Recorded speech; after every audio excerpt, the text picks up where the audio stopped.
FBI wrecked reputation fixing requires these essential things. Director Wray glossed over some of the mistakes that have damaged the FBI's reputation.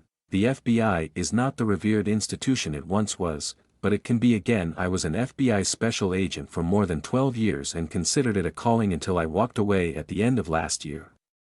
Unfortunately, the FBI changed significantly as it became politically and socially weaponized. I joined the FBI to fight crime but over time found myself being bombarded with partisan politics and social movements swirling around me which I wanted no part of. At the same time, Americans lost trust in this important institution and morale plummeted. It pained me that I was no longer proud to say I was an FBI special agent. I realized under the current leadership that no one was going to stop the FBI from continuing on this trajectory, and I lacked faith things would improve. As I watched FBI Director Christopher Wray's July 12 testimony before Congress, it reconfirmed my decision to leave the career I once loved.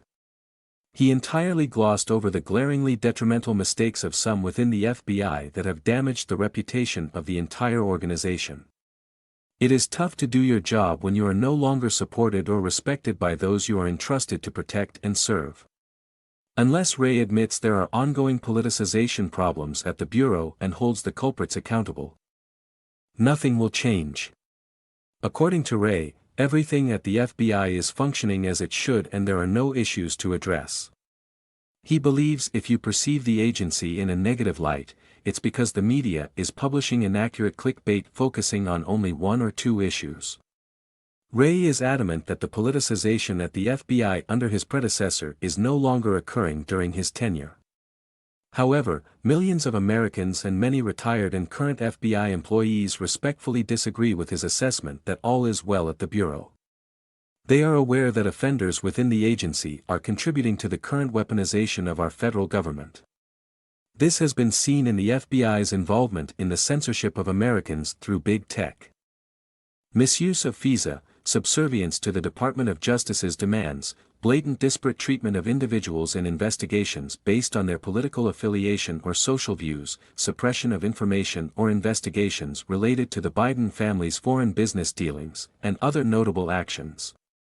These are valid concerns for which I have no reasonable explanations. Many current and retired FBI employees are also perturbed and discouraged that the institution they gave so much for is now part of the weaponization problem. Let me be clear. Not everyone at the FBI is politically weaponized. In fact, it's as if there became two FBIs. FBI 1 consists of hardworking employees who joined the Bureau to protect Americans, uphold the Constitution, and equally enforce the law. They have stayed true to their sworn oath. They shed light on truth.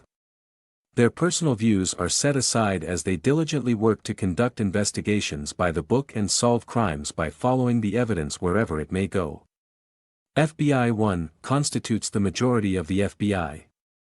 Typically, they're the rank-and-file employees who work tirelessly in the field offices. Many in FBI 1 believe the director is out of touch with what is really happening inside the organization. They stay quiet but wish he would hold those responsible accountable. On the other hand, FBI 2 is made up of employees who use their law enforcement authority to push their political or social agendas. Their ideologies dictate their decision-making processes, whether it be in the selection of which cases they cherry-pick for the FBI to investigate, how the investigations will be conducted, what intelligence reports will be generated, and who will be promoted. They include executive management in Washington, D.C., and trickle all the way down to professional staff in various field offices. Unfortunately, the politicized actions of FBI 2 destroy the character of the entire FBI by undermining the incredible work of FBI 1. Many Americans have had enough. They see the two-tiered justice system. They've lost hope anything will ever change regardless of the information exposed by the courageous whistleblowers coming forward. Americans want truth, transparency, accountability, solutions, reform and results.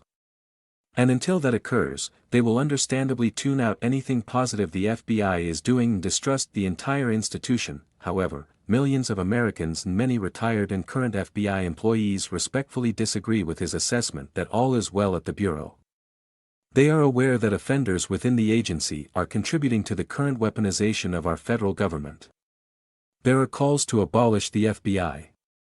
Having worked at the Bureau, I witnessed and participated in the crucial work performed by FBI 1. I do not believe abolishing it is the answer. Brave whistleblowers. FBI 1 employees, and many members of Congress are working relentlessly to right this ship. Having taken a step back, I am optimistic and believe there are numerous plausible solutions that could be implemented to solve the Bureau's problems. But I understand that realistically, it will take time, patience, humility, a new administration, new FBI leadership, restructuring and massive reforms for the Bureau to regain the confidence of the American people.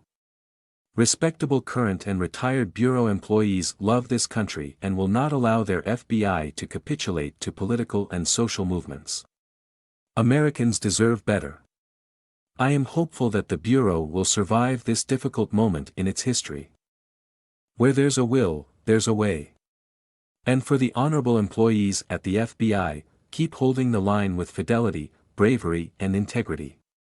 Keep the faith, America.